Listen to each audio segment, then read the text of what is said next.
All right, before we get to our first stop on the tour, I want you to think of two things. The first is if you've ever had an interaction with a student where you ask them, don't you remember doing that last year? And the student just looks at you with a blank stare. But you know they did that last year because you taught it, or you know the teacher and you know they taught it.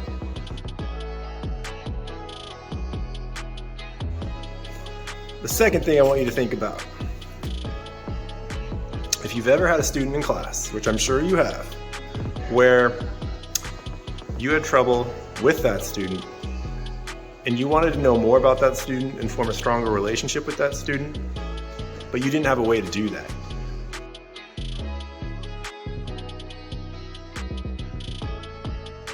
So what are student websites?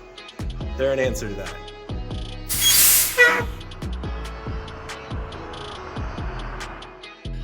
So this is an example that I have developed to show the end of what a student website can look like. Now, a student would build this over the course of their school experience from 6th to 12th grade.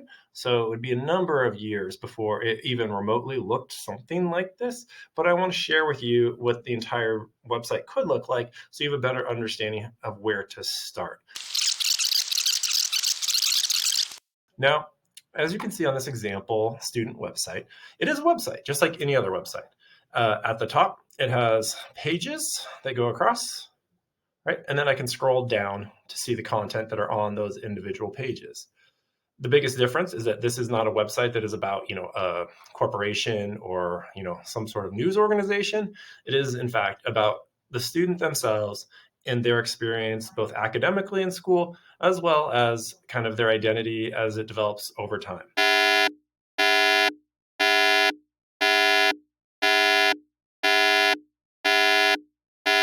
So this is my homepage on my example site. You can see it has an overview. It has a place for a video. It can look different than this. It doesn't have to look the same. Your school might decide to make it look different, or if you're starting this program for your school, you might decide to make the homepage look different, and it can change over time, and that's perfectly fine. This is just one example of what it could look like at the very end after students have done this from year to year. So it may be that there's an overview. It might be that there is, a video of, a reflection at the end of the school year of each year that the student makes. So they would see themselves as a sixth grader at the end of the school year reflecting on what they learned, as a seventh grader, as an eighth grader. Perhaps there's a middle school capstone experience that your school would like to have. And the student can link to that or have a video of that right there. As they continue on into high school, perhaps they have those same sorts of things, but linked in for each of their years of high school. Of course, there'd be a lot of growth physically as well as academically throughout those years. So it'd be great to kind of see that from year to year, and it'd be a very powerful experience if that was all kind of captured on one page, as well as just organizationally, they can link to all of those pages as well.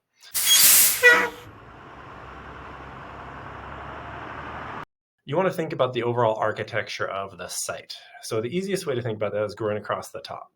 Not only is this an academic site, but this is a site where students get to represent their identity and very important things about their identity. Perhaps something about their family and who their family is and their family's goals for them within school. It could be that they're representing their favorite things, right? In my case, I put books. It could be movies, TV shows, bands, sports teams, foods, video games. The list is endless, but it would be personalized by the student and their choice, as long as it's school appropriate, right?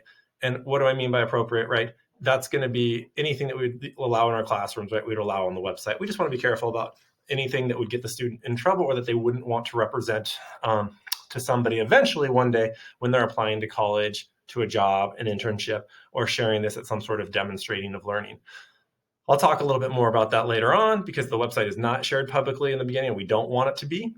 We want to protect our student identity and our students' identities, and we want them to teach them over time to do that. But we want to make sure that we do know that eventually this could be something that's shared. So we want to be selective and curate the right representation of ourselves as students. There's going to be an opportunity for students to do things like add their resume when they get into high school and they start working on that in perhaps an AVID or a seminar class. They can articulate over time, even as young as sixth grade, what are they thinking for college? And that can change over time. And it can be in one single place where we can track that, see it, and where a teacher or a family member could look at that and understand better what a student's thinking about that. The same for careers. You could have a career page that would be a drop down, and it could be an exploration of what careers the student is thinking of. And they could add to it year after year, and it might change and it might stay the same. You could have a skills page. What are the things that the student identifies as being good at? What are the things that the student wants to develop over time so that when they're transitioning out of our system, that they're going to be able to be successful in college and in their chosen career field? There's many other things that you could have under the About Me section, but what's important to consider is its equal weight to the academic side of things. Because our students are whole students, and in order to come to school and be successful, we want to know we want them exploring their identity and sharing their identity as much as they're comfortable with that.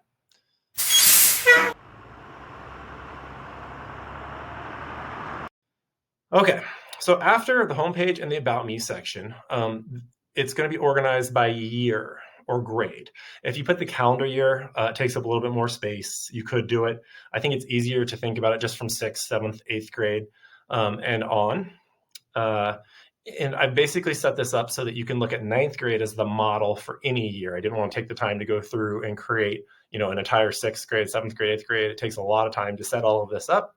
So in this case, let's look at 9th grade as the model. Any grade would eventually, hopefully, look like this. So again, does your page have to look exactly like this? No, you as the teacher or as a school could decide to do something different. And that is fine. This is just one example of a way to set this up and organize it so that students can track this from year to year. And probably year to year, it might look a little bit different. And that's okay. Again, it doesn't all have to look the same. It's about the student developing something that represents their learning that they get to control and that we guide them in that process. So for 9th grade, perhaps it's a 9th grade video that's here, that's a reflective video, some content, just a couple of sentences about who they are as a 9th grader. Perhaps it's either videos and or pictures to represent their different classes that they're taking that year, and then as well as links to those classes. Perhaps they add their end of the year reflection video there as well. Any of that would be fine.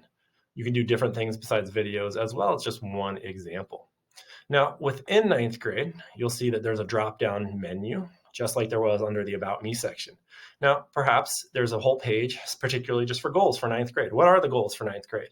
It could be that each teacher, right, whether it's a seminar teacher, an English teacher, math teacher, whatever the classes are for that particular student, has a goal section as well, and that these goals are more general.